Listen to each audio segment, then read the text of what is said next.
Okay, welcome back to another episode, Pinoy Unboxing, Poltan. At ako ngayon ay mag-unbox ulit. Nagpahinga akong matagal kasi sobrang ayaw ni camera ano ginagawa ko. What should I hear? Anyway, welcome to another episode ng Pinoy Unboxing by Poltan. I'm your host, obviously Poltan. At may unbox tayo ngayon galing sa ASUS. Galing kami kasi sa PGF, Summer Assembly, kahapon sa SM North EDSA, Cyber Zone Annex. So, isa ako sa mga sponsor, Kuno. Nag-enjoy kami, sobrang ano. So, anyway, lalabas na yung title.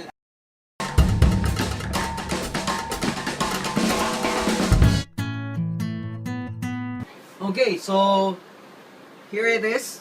Ang Asus DirectCU o Direct Copper Mini na GeForce GTX 670.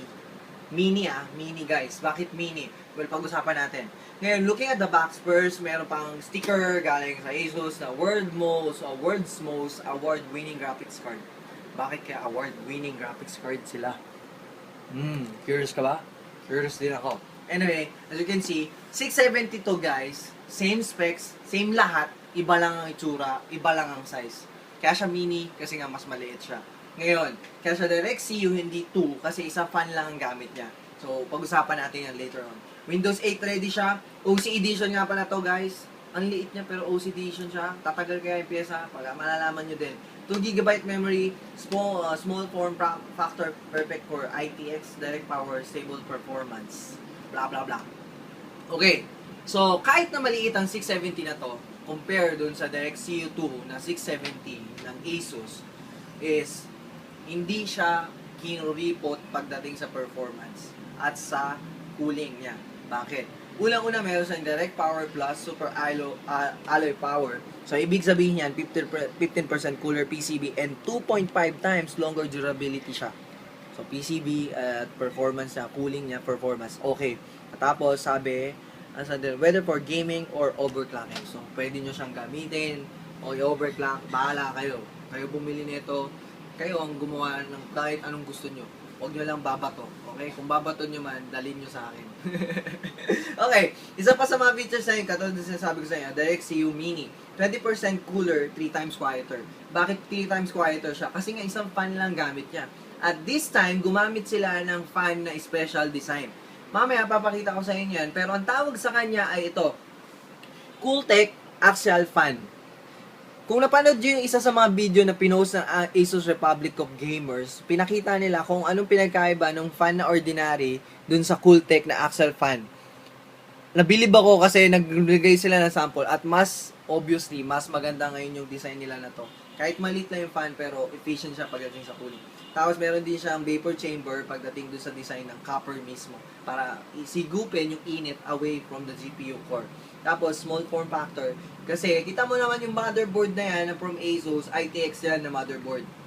Pero pinartneran pa nila ng isang hindi lang sobrang, kasi usually kapag maliit na GPU, mumurahin lang yun or parang hindi ganun ka high performance, di siya pang gaming. Pero ito this time, liit pero pang gaming siya. So, talagang ganda.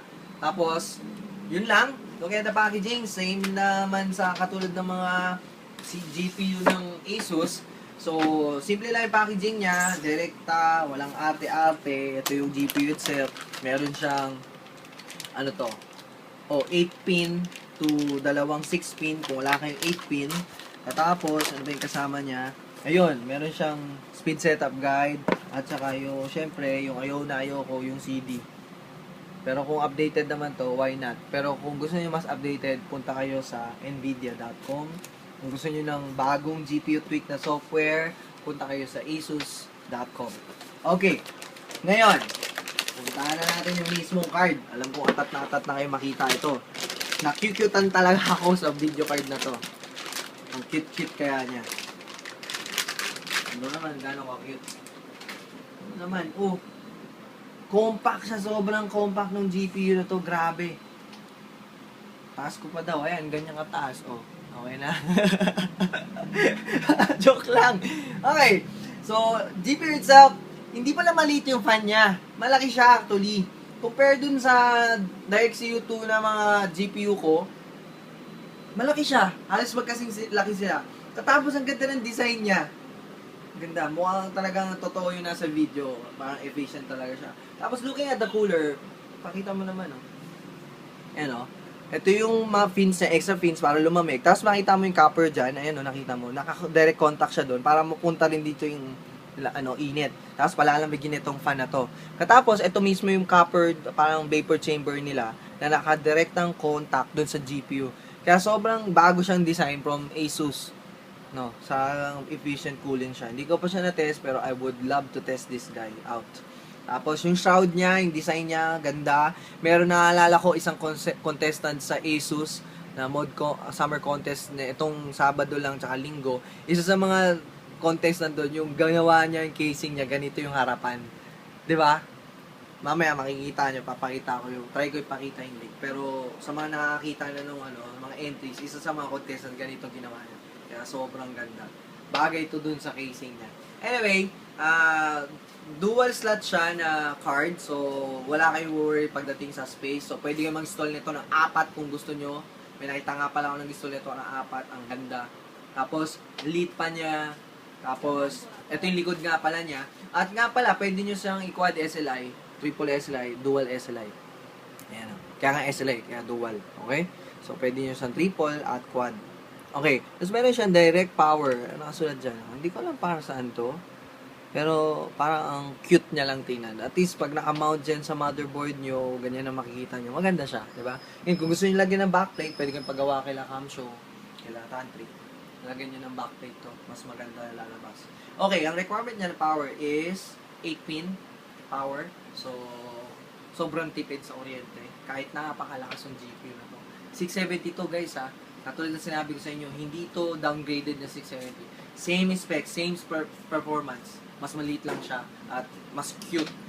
Sabi nga ni Winston, mas cute. Mas cute daw. Okay, tapos connection niya, DVI, dalawang DVI at isang HDMI at isang DisplayPort. So, pwede kayong mag-NVIDIA surround, multi-monitors na configuration. Okay, meron din siyang physics, meron din siyang 3D. So, kompleto lahat sa gisa, sa sahog. Yan, kompleto sa sahog.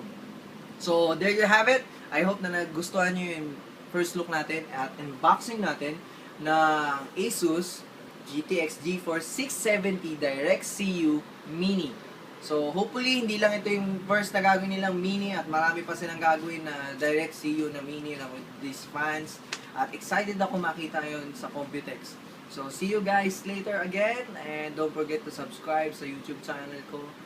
Follow me on Twitter, Instagram, at saka Facebook. So, huwag nyo nang pansinin yung buhok ko. Nagpapaka-Ghost Fighter Eugene lang ako ngayon. Anyway, thank you for watching.